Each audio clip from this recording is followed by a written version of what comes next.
Hi there, good afternoon and welcome to the Midday News with me, Benis Abubeidu Lansa.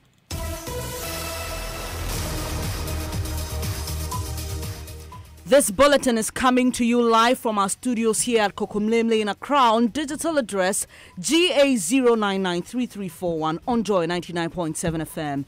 It's also live on Love 99.5 FM in Kumasi, affiliates across the country on ABN Radio in London and around the world at myjoyonline.com. The news is brought to you by UMB Bank. UMB Speed Up, DigiBank, let's go. Coming up, government tasks national security to investigate threats by some youth to blow up oil facilities in the Western region. We shall revert to this August House, Mr. Speaker, with a full briefing on this matter once our investigations are concluded, Mr. Speaker. We'll bring you more on deliberations on the matter in Parliament. An energy minister admits sector is still facing financial challenges with government of Ghana owing ECG over 1 billion cedis. Yes, we have financial challenges, which of course as must admit, but we are addressing them. They have financial challenges, but they've not been able to address. Also in this 30-minute package, 4 teenagers tortured by military men over allegations they stole a laptop, still in pain 5 months after the incident. The soldiers pounded my head.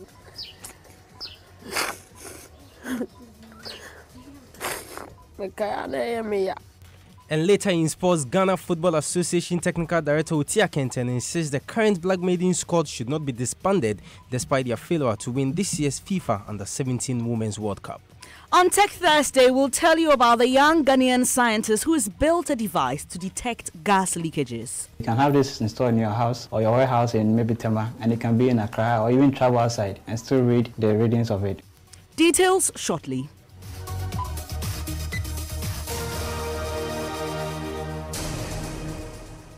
Thanks for your company. Let's start from the Western region because there are reports of a threat on oil facilities there, and that's just been highlighted in Parliament, and government has directed the national security to investigate these threats coming from some youth.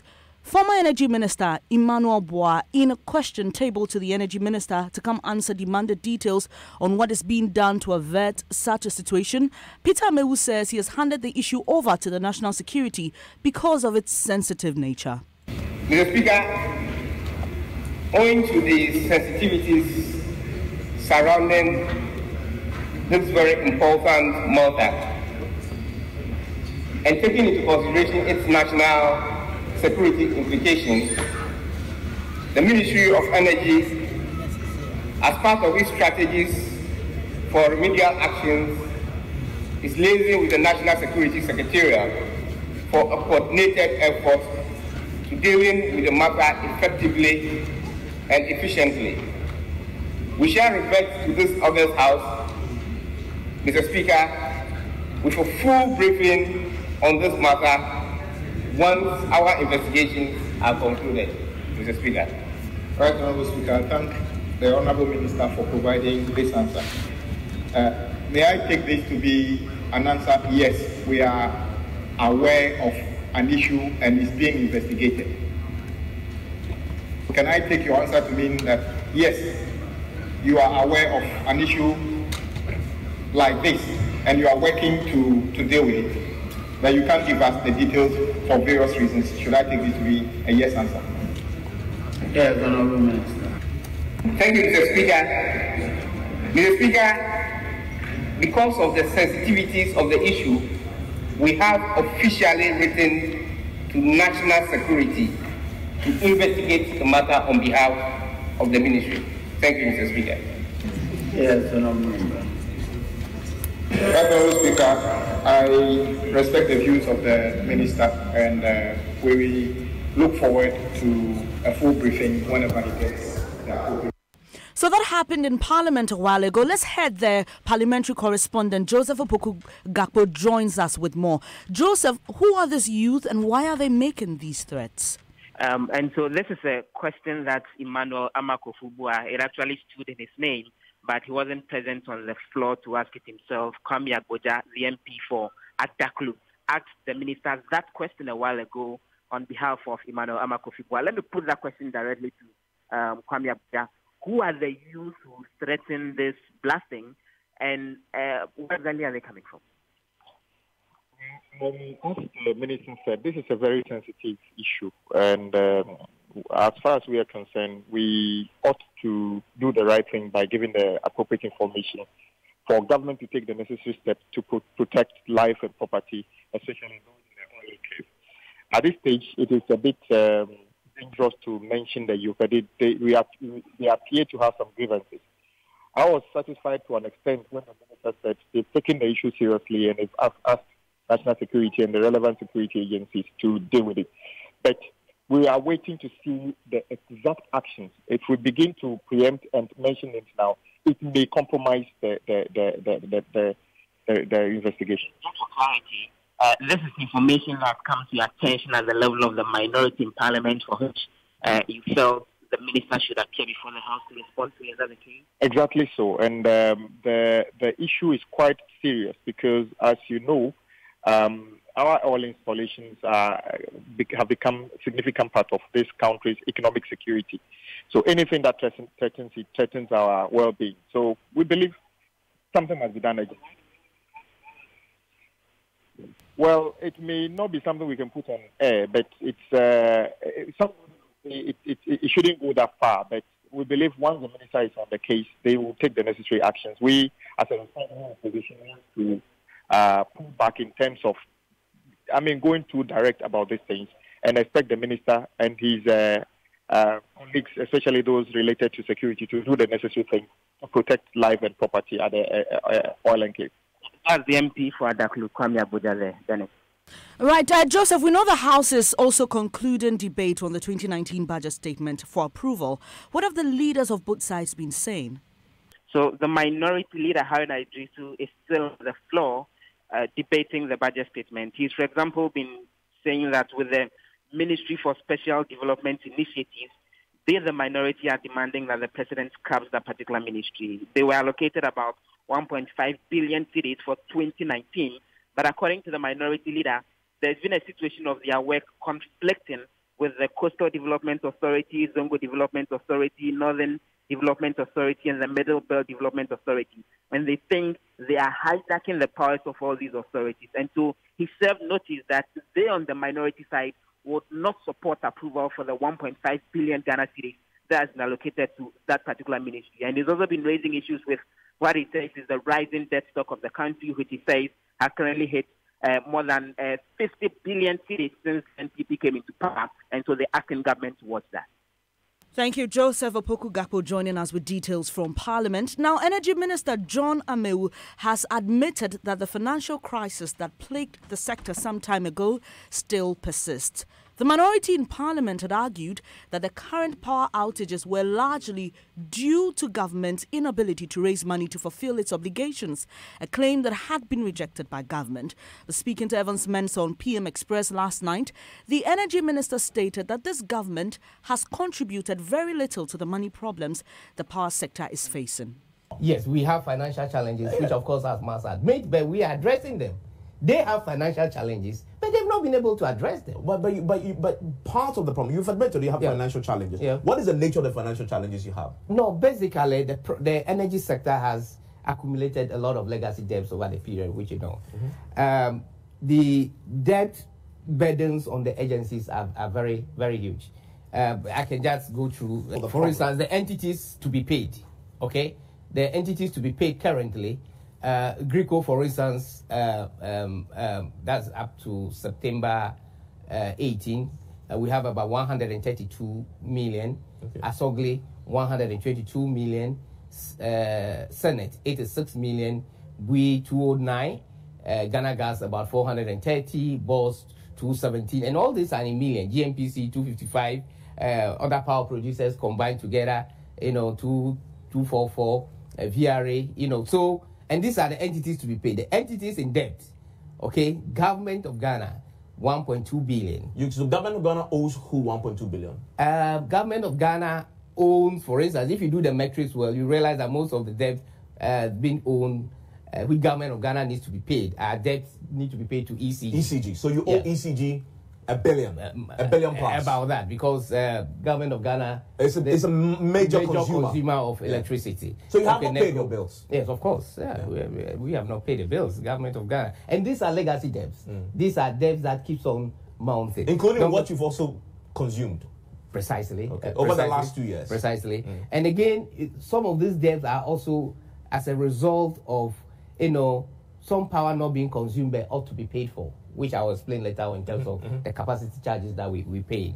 ECG about 1.1, 2. So you can see clearly here the difference between the ECG debt and what the GOG, needs to pay. So, the Energy Minister also parried calls on government to reverse the recent reduction in electricity tariffs. So we need to address that basic problem, the generation losses, the transmission losses, supply losses, and metering losses. There are a lot of losses along this system, power theft, and see how the system, because if you put all these losses together in the range of about 23-25%, that is huge. Okay. Don't forget the generators are deriving. It's a derived demand. They have their source of generation from the feed, as I'm saying. So depending on the behavior of the feed and other factors that played into the generation, as and when those factors, trigger an increase of tariff, of course, that will be justifiable for everybody. In the interim, you don't see any short to medium term increases in tariffs? Today, tomorrow, I don't. Well, former Power Minister Dr. Kwabena Donkor said the claim that the NDC could not fix the financial problems in the power sector is unfair.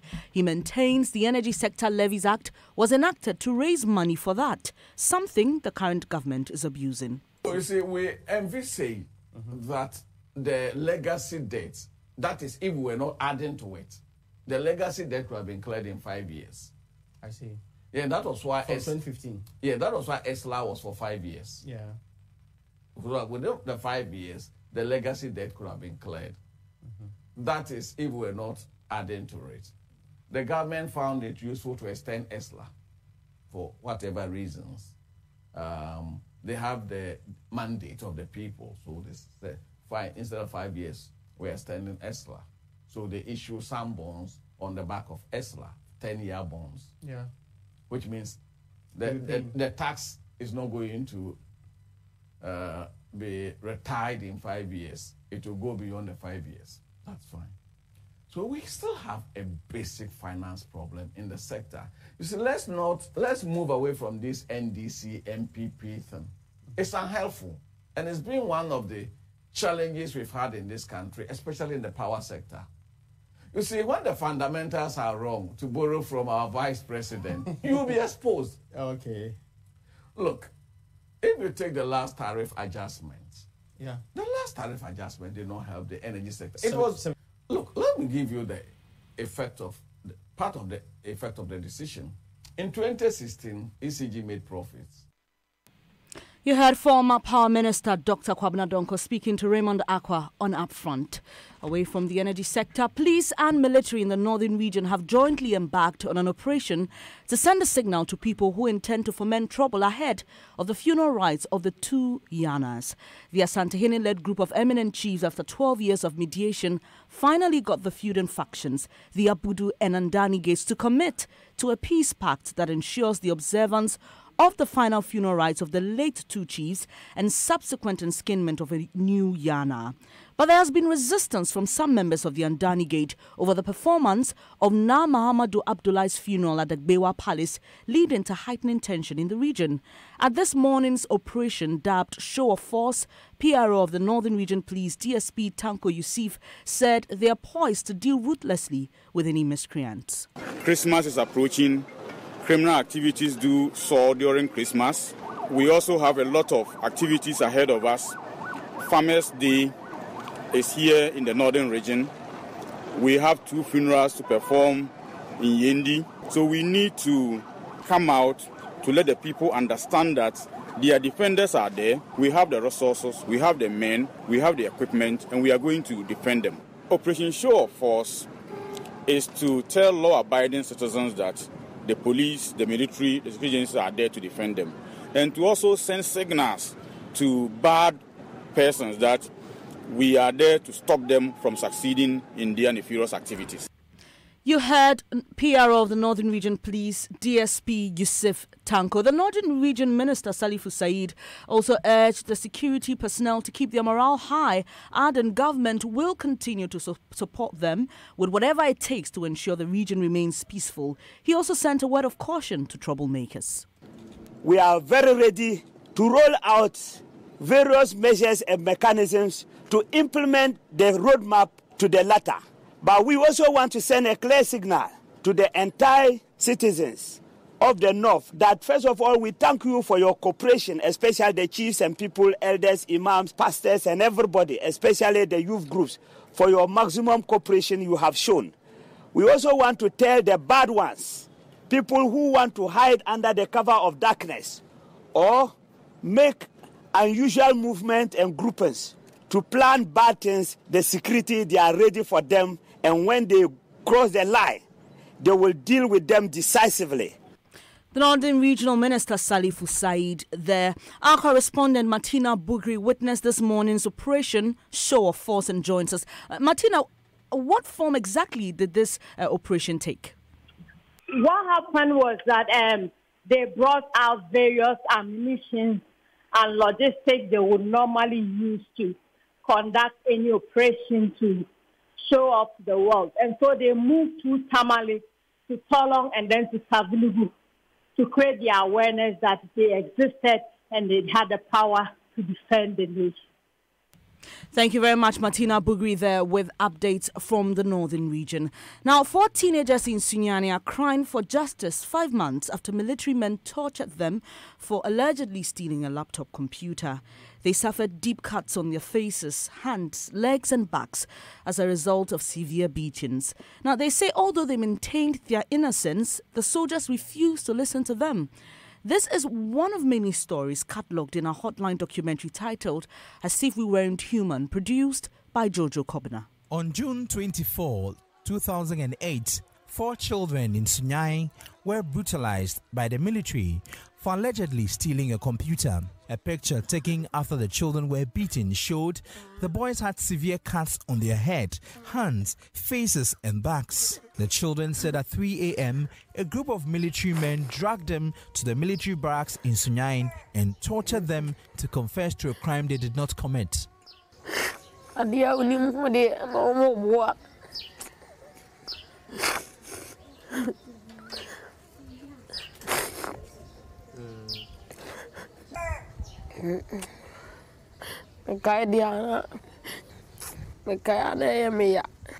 innocent, but they beat me up badly.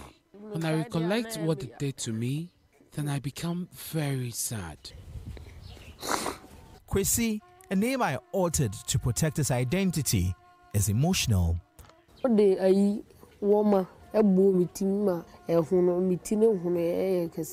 The soldiers lied. I did not steal the laptop. The soldiers pounded my head. Kwesi's mother said she was taking care of her ailing mother, who had been admitted to the hospital when her 2 sons were dragged to the military barracks. They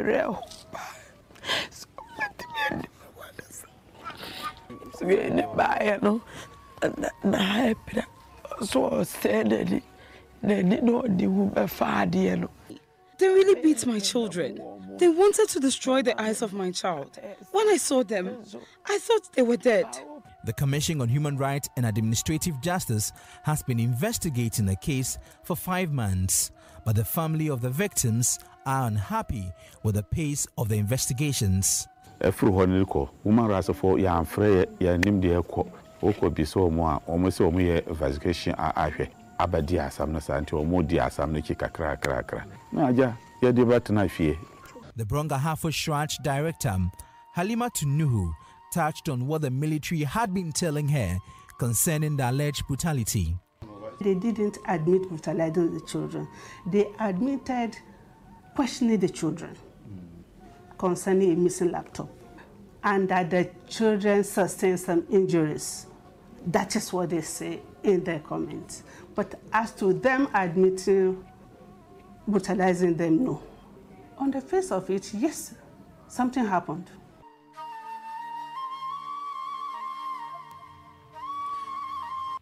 That was an excerpt from the documentary As If We Weren't Human, produced by Jojo Kobna. The full documentary is online, My Joy Online TV. You can go there and watch all the other stories there. You're listening to the Midday News on Joy 99.7 FM with me, Benes Abubeidu Lansa. Still to come on Tech Thursday, we tell you about the young Ghanaian scientist who's built a device to detect gas leakages. You can have this installed in your house or your warehouse in maybe Tema, and it can be in Accra or even travel outside and still read the readings of it.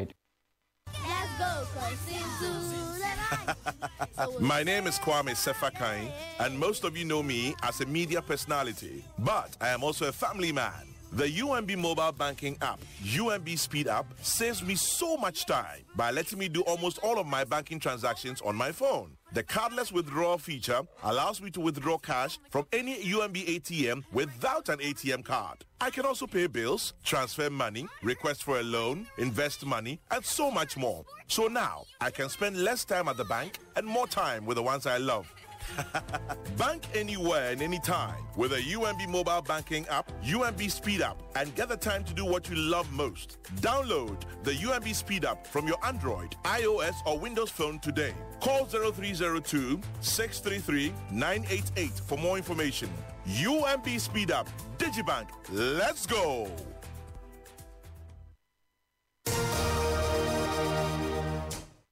Great to have you here on the Midday News. It's now time for sports. Benedict Owusu has the latest. Yes, Benes, and Ghana Football Association Technical Director Utia Kenten wants the Black Maidens players that played at this year's FIFA Under-17 Women's World Cup in Uruguay kept for the next Under-20 team. Now, the Maidens, despite their quarter-final exit, dazzled at the championship as they convincingly won all 3 group games. Utia Kenten, who was Ghana's leader of delegation in Uruguay, insists the team shouldn't be disbanded.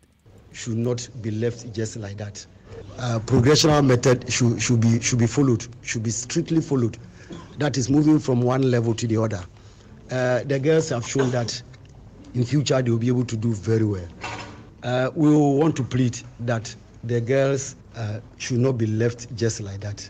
We should try as much as possible to make sure once a while we bring them together, and then probably if I'm asked to put up a program, they come in, they do something small, they go back, and then gradually we'll be able to get them there. Let us nurture them and then make sure that at least they will not be left just like that.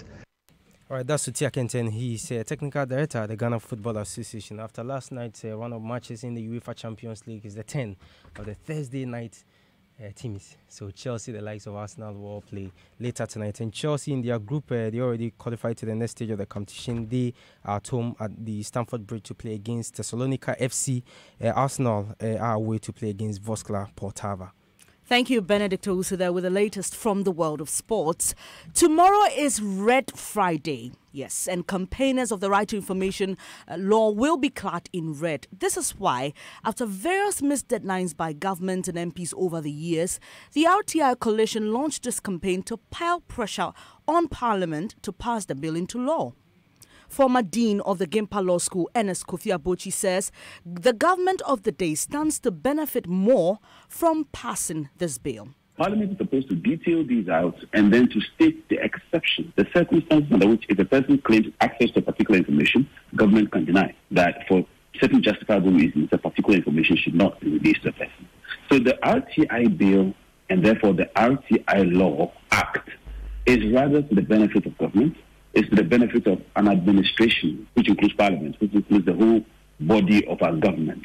It is to the benefit of these entities and not to the people, so to speak. In other words, for us, as we speak today, one can go to court and demand any information, and without an exception, what it means is that all these information which is available to government, they are all entitled, they are all amenable to being released to a person asking for them. And so it's been overstated, and the impression has been created as it is rather the people who need the right to information. It is indeed government who actually needs the Right to Information Act, not the people. Former Dean of the Gimpa Law School, Ernest Kofi Abochi there. But what do you also think about a new law governing citizens' rights to information? This trader at the Kaneshie Market shares her thoughts. When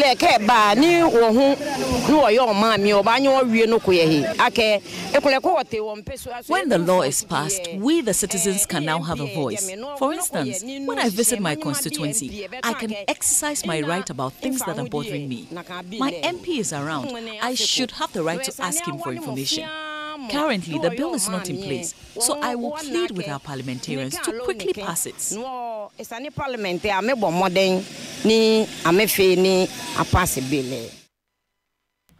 A market woman speaking about the need for an RTI law. Now, many homes in Ghana have been razed by fire triggered by leaking gas cylinders. Often such fires are fatal. But there's a new device developed by a young Ghanaian that's set to change the situation. It's case gas and fuel detector that alerts you about a leakage via text messaging in real time. Komla Adom has more in today's edition of Tech Thursday. It is a smart app that works with a smart detector. It comes with blockchain and artificial intelligence. Combined. 26-year-old founder of Personet, Joshua Agyemang, believes installing the application at fuel stations and homes is a lifesaver.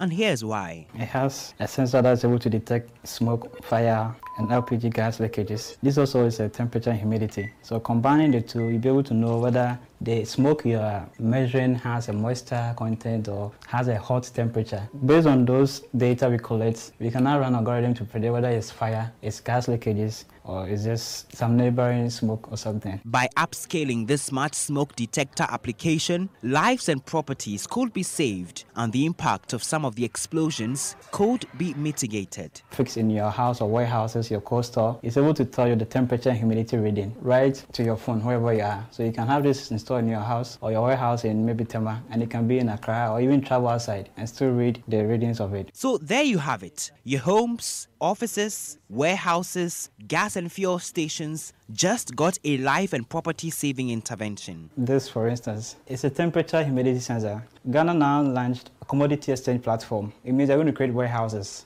Another factor about warehouses is being able to monitor temperature and humidity. This device can do that. You don't have to hire somebody to do that, or you don't have to be taking device over there. Just this device fixed in the room can give you all the information you need, wherever you are. Joshua Agyemang's smart smoke and fire detector prototype is awaiting approval from the relevant authorities and will soon be available on Android and iOS devices. That was Komla Adom with today's edition of Tech Thursday. Now, there is one thing mandatory for anyone who becomes the overlord of the Wala Kingdom. Every year, he's expected to jump over a cow at the climax of the Damba Festival. And should any part of his body or his gown touch the cow, he may, according to the tradition and custom of the area, not live till the next festival. Joy News' Upper West correspondent Rafiq Salam was at the 98th celebration of the festival and reports. It was a day of reckoning at the Wana's Palace, not just for the overlord of the Wala Kingdom and his immediate family, but also for the entire city. A defining moment for its present and future. This stationary, lonely, dirty white cow will decide the fate of the Wala overlord. He is expected to cross over the cow when tied and held to the ground. It is to test the physical strength of the overlord. Should any part of his body or his gown touch the cow, he will not leave till the next festival. Inside the palace are a handful of imams holding chaplets whilst mumbling some verses of the Holy Quran. Elder daughter of the Wana and some close relations are in pensive mood, hoping for nothing but a successful crossover. The Wala overlord, Naf Hussein Sedi Pilpo IV, dressed in his usual red short smock and flanked by representatives from the 12 recognized sects of Wa, moved round the cow amidst recitation of some verses from the Holy Quran. It was tense and emotional. A few times, the movement slowed and the Wana secretly glanced at the helpless cow. The crowd went dead after the last drumming and the Wana successfully jumped over the cow, putting the crowd in frenzy. Reporting for Joy News, Rafiq Salam. Wow. It's now time to let you know what's trending. Mapito CBD is here. And our top 4 trends, the first one is Liverpool, second one Neymar, third one Napoli and Henderson. Let's see what people are saying about Liverpool. And at Elatro says, Liverpool fans are a weird breed. They think everything is about them, when in reality they're just an average team. And at Football Fact, he says, this is the first time in history that Liverpool have lost all 3 of their away matches in the Champions League group stages, and the first time in history that they've lost 4 away Champions League games in a row. Mapito, do you watch football? Not really. Do you have a favorite team? Barcelona. Oh, nice. I'm a Real Madrid fan. And that's how we end this edition of the Midday News on Joy 99.7 FM. Top stories: government taxed national security to investigate threats by some youth to blow up oil facilities in the Western region. An energy minister admits sector is still facing financial challenges, with government of Ghana owing ECG over 1 billion cedis. There's more news when you log on to myjoyonline.com. Do enjoy the rest of your day.